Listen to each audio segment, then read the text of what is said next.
Se suele decir que Venecia es una de las ciudades más románticas del mundo, pero eso solo sería una cara de la moneda, ya que además del romanticismo, sus canales cuentan tétricos relatos sobre fantasmas, asesinatos, misterios y palacios malditos.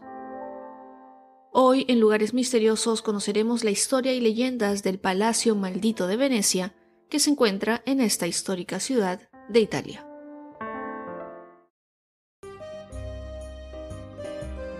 Venecia es conocida por sus canales, el famoso carnaval, y por qué no, un palacio en el que podría suceder una novela policial y de misterio. En el barrio de la antigua aduana de Venecia está ubicado este palacio que fue construido en 1487 por la familia Dario, que estaban dedicados al comercio y tenían bastante dinero. Este edificio, que se llama Cadario y es más conocido como el Palacio Maldito de Venecia, fue encargado al arquitecto Pietro Lombardo en 1479 por Giovanni Dario, como dote nupcial para su hija Marietta, que se iba a casar con Vincenzo Bárbaro, un rico comerciante de especias, propietario del palacio homónimo en el campo San Bio. Giovanni Dario era un burgués que ocupó cargos importantes para la República de Venecia. Fue comerciante, notario y secretario de la Cancillería Ducal y se ganó el apelativo de Salvador de la Patria, después de que en 1479 consiguiera negociar un acuerdo de paz con los turcos. Dario murió en 1494 y el palacio fue heredado por su hija Marietta, y después pasó a manos de Vincenzo Bárbaro. Su familia fue propietaria del palacio hasta principios del siglo XIX, cuando Alessandro Bárbaro vendió el edificio a Arvid Abdol, un comerciante armenio de piedras preciosas. El Palacio Maldito, o la Cadario, es descrita a menudo como uno de los más característicos de Venecia. Se han descrito sus decoraciones de mármol con gran detalle en varias publicaciones, y la parte trasera del edificio, que está pintado de rojo, da hacia el Campiello bárbaro. Claude Monet, el pintor, utilizó en 1908 el palacio como sujeto para una serie de cuadros típicamente impresionistas. Todos fueron pintados desde la misma perspectiva, pero con diferentes condiciones de luz. La fachada del palacio tiene 10 metros de ancho, es asimétrica y está inclinada hacia un lado ya que se está hundiendo su estructura, y tiene algunas de las pocas chimeneas de estilo veneciano que quedan en la ciudad. Los detalles de la fachada aún conservan la inspiración renacentista, que hacen contraste con el estilo gótico que está muy extendido en Venecia. Además, está decorada con mármoles polícromos y piedra de Istria, alternados en 80 medallones circulares, y el primer piso tiene un portal que da a uno de los canales. Algo que se aprecia mucho desde el punto de vista arquitectónico es que se pueden ver las pocas chimeneas de estilo veneciano que aún se conservan hasta nuestros días. Una de las últimas intervenciones de restauración de los interiores del edificio fue realizado en 1977 por Giorgio Pes, el decorador de interiores de la película El gato pardo de 1963.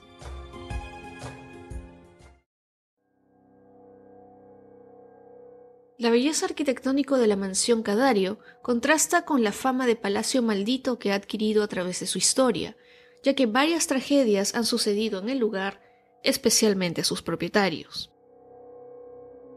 Retrocediendo en la historia hasta el dueño original, Giovanni Dario, Marietta, su hija, se suicidó tras el colapso financiero de su marido Vincenzo, quien murió acuchillado. Su hijo Giacomo también falleció en una emboscada en Heraclión, en la isla de Creta. Estas tres muertes que ensombrecieron a la familia causaron sensación entre los venecianos, que adaptaron una inscripción que tenía la fachada que dedicaba la mansión al arquitecto y se cambió a «Yo genero una insidiosa ruina». Dado que la familia Dario había muerto, los descendientes de los Bárbaro heredaron el palacio hasta principios del siglo XIX, cuando Alessandro lo vendió a Arvid Abdol, un comerciante de piedras preciosas que provenía de Armenia. El extranjero no se salvó de la maldición, ya que poco después de haber tomado posesión de su nueva residencia, cayó en bancarrota. Abdol se vio obligado a vender el palacio por 480 libras al inglés Rawdon Brown, quien tuvo que deshacerse de la propiedad 4 años después, ya que no tenía dinero para renovarla y reformarla. Tiempo después, el palacio llegó a manos de un conde húngaro, luego revendido a un millonario irlandés de apellido Marshall y finalmente fue comprado en 1986 por la condesa Isabel Gontran de la Baume-Plavinel, quien contrató a Augustin Boulteux para que hiciera la restauración. También tuvo como invitado al poeta francés Henri de Reynier, quien llegó gracias a la condesa hasta que una grave enfermedad interrumpió su estancia en el palacio. Durante la posguerra, el Palacio Maldito fue comprado por el multimillonario norteamericano Charles Briggs, quien no estuvo mucho tiempo ahí, ya que sobre él caían muchos rumores sobre su homosexualidad, por lo que tuvo que huir a México. Hacia 1964, el palacio no tuvo propietario y se dice que el tenor Mario del Mónaco tenía intenciones de comprarlo, pero tuvo que desistir de la compra ya que sufrió un terrible accidente de tráfico. El siguiente dueño sería el conde turinés Filippo Giordano de Lelance, quien fue asesinado en 1970 dentro del palacio por un marinero croata de nombre Raúl Blasic, con quien se dice tenía una relación. El asesino huyó a Londres, donde por razones desconocidas fue asesinado. Kid Lambert, el manager de la banda de rock The Who, también se enamoró del aspecto romántico y melancólico del palacio, por lo que decidió comprarlo. En este lugar se exacerbó su dependencia a los estupefacientes y esto puso en riesgo el destino de la banda. Lambert además fue arrestado por posesión de sustancias ilegales, lo cual propició su colapso financiero.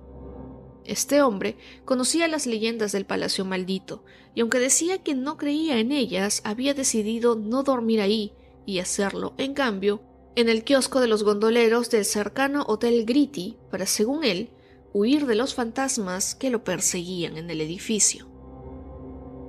En 1978, solo 3 años antes de morir, Kid Lambert vendió el palacio a Fabrizio Ferrari, un hombre de negocios de Venecia que vivió ahí con su hermana Nicoletta, la cual murió en un extraño accidente de tráfico que no tuvo testigos ni registros.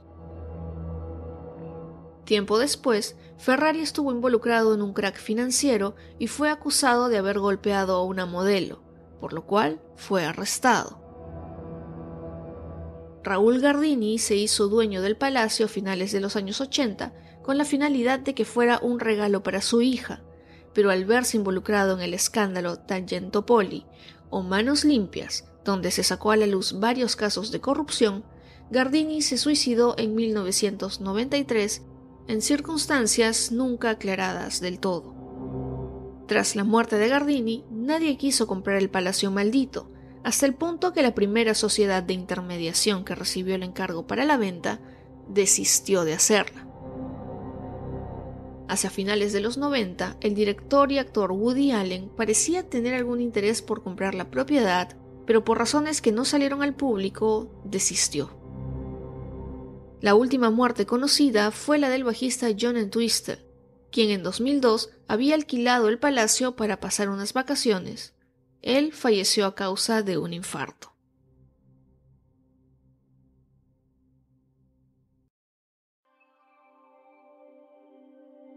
El palacio ha sido objeto de numerosas reformas y restauraciones. En 2006 fue adquirido por una sociedad americana en nombre de un comprador que deseaba mantener el anonimato, y de nuevo se procedió a una completa restauración. El palacio ha podido ser visitado en algunas ocasiones gracias al Fondo Ambiente Italiano cuando se llevan a cabo eventos de recaudación de fondos para el patrimonio, abriendo las visitas a lugares que normalmente permanecen cerrados. Sin embargo, y a pesar de que los locales y en general este lugar se ha hecho conocido por las tragedias que ahí han sucedido, hay otras personas que han dado versiones diferentes de los hechos que les he contado.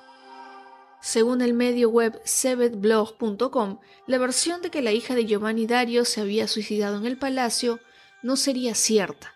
De acuerdo con este medio, la mujer tuvo 3 hijos y habría muerto por causas naturales a la edad de 39 años, que en esa época sería común. Otro dato que este blog habría desmentido es el de la muerte de Giacomo, hijo de Marietta, en la isla de Creta. Este medio cuenta que los hijos de Marietta tomaron posesión del palacio en 1522 y lo usaron hasta la muerte de Giovanni, quien falleció a los 80 años. La única muerte confirmada en el Palacio Maldito sería la del conde Filippo Giordano de Lelance, quien murió a manos de Raúl Blasi. El conde fue encontrado por una de sus sirvientas con su cabeza destrozada en la cama. Finalmente, durante sus casi 600 años de historia, solo uno de sus dueños ha muerto en la propiedad. Aún así, las leyendas que se cuentan lo han convertido en el Palacio Maldito de Venecia. Sin embargo, lo que a mí me interesa es saber cuál es su opinión. ¿Creen ustedes que realmente tantas tragedias sucedieron en ese lugar y que merece que lo llamen el Palacio Maldito? ¿O solo son cuentos que terminaron dañando más a la propiedad? Déjenme sus opiniones en los comentarios en @lugaresmisteriosos el podcast en Instagram y Facebook.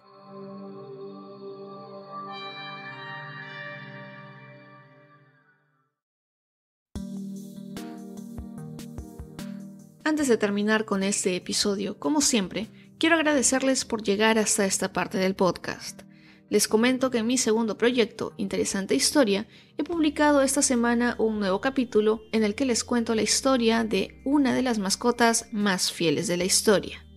Ya está disponible en Spotify y en sus apps de podcast favoritos.